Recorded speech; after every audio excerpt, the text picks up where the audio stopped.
Good morning from sunny Port Glasgow, and it is sunny here in Port Glasgow, and I'm on my way to explore a station where trains haven't stopped for nearly 7 years. The station isn't officially closed, but for some reason, which I'll explain later, trains haven't stopped there for nearly 7 years. Technically it's been mothballed because the plan is to reopen it at some point in the future. And I've started my journey here at Port Glasgow because I wanted to check out the new accessibility footbridge. The new bridge was commissioned in December 2023. The old one was located at the other end of the station canopies seen here, as my train to Drumfrocha arrives.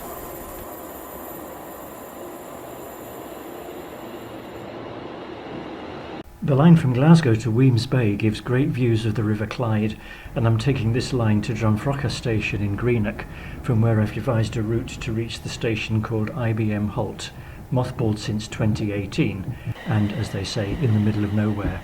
And I alighted at Drumfrocha because it's the easiest way to access the station that's not closed, but where trains haven't called for nearly 7 years. Stay watching for more. Oh, by the way, I made a film about Drumfrocha, the 7 stations of Greenock. It features in that. If you want to watch that, the link is here. And this bit of Victorian engineering is the Greenock Cut, which was Greenock's water supply.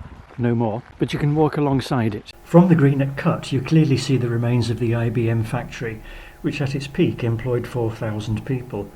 The white building is the shelter of IBM Halt, opened by British Rail in 1978 and used by up to 100,000 passengers a year. The area is known as the Spango Valley, on the main road from Greenock to Largs. And if you walk alongside the Greenock Cut, when you reach that particular little bridge, there is a path that goes down there to the IBM site where the station is. And I tell you that because road access to the station was blocked because of the antisocial behaviour. So with a decent pair of boots you can set off down the path, but I wouldn't recommend it in your best dancing shoes, unless you go dancing in hiking boots like I might do. There's another view of the path, and it goes down across that field, and there's a close-up of the waiting shelter.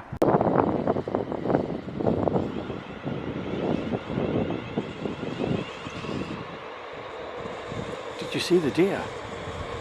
Some trains slow as they pass through. The timings allow for stops to be reintroduced. Real-time trains shows IBM as a timing point, complete with its station code. So rather than head towards the shelter, which is fairly easy to see, I'm going to head for that bridge, which should provide a good view of the station. It's a wee bit muddy, but who cares? I've got some decent boots on. Yeah, like I say, it's a wee bit muddy. This will have been provided as an accommodation bridge for the farm. And this is the path that leads onto the platform from the IBM factory. A bit overgrown, as you'd expect, and I accessed it from the hills. There we are. You're not allowed that side of the fence, which is fine. That's probably part of the factory premises. No departure information. I'd expect a sign telling me I shouldn't be here, but there isn't. The waiting shelter has been graffitiized and vandalized, so it would need to be rebuilt, I think, when the station reopens, which is the plan because they're going to build houses on the site of the IBM factory. There's a loudspeaker system still in situ. I don't know if it's operating. From the turn of the century, the IBM site steadily contracted.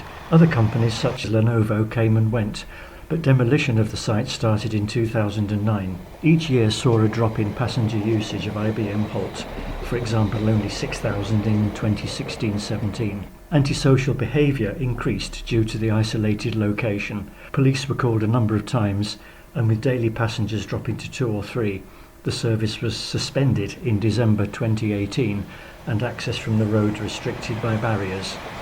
Note, service suspended, not closed, as there are plans to redevelop the site.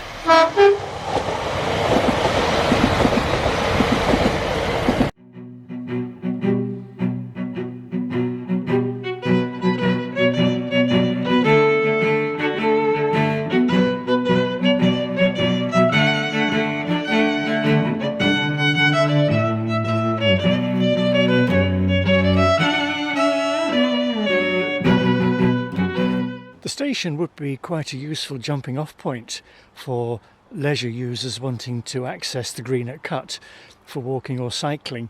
and I'd suggest that the dwindling number of passengers who used the station in its last year or so of life were probably people doing that. The site has been earmarked for development, but nothing much has happened on the ground yet. The local MSP has suggested changing the name, as IBM no longer exists. Suggestions include Spango Valley or Ardgowan. Whatever, it's likely to become attractive to hikers again. And the Greenock Cut starts its journey here at Loch Tom, in the hills above Greenock. From Loch Tom I returned to Drumfrocha station in Greenock for the train home to Glasgow, passing Port Glasgow again, along the Clyde at Langbank, stopping at Paisley Gilmore Street, and finally the familiar, or not so familiar, sights of Glasgow. The Broomielaw on the right here is now known as the Financial Services District.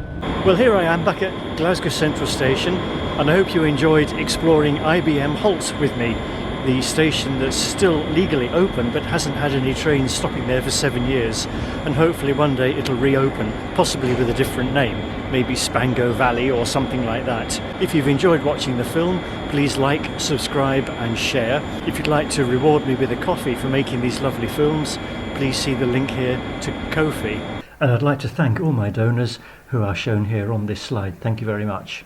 IBM Halt had come to my attention last week when I was researching for a walk using my Ordnance Survey map, and I couldn't help noticing that there was a station marked as open on the map.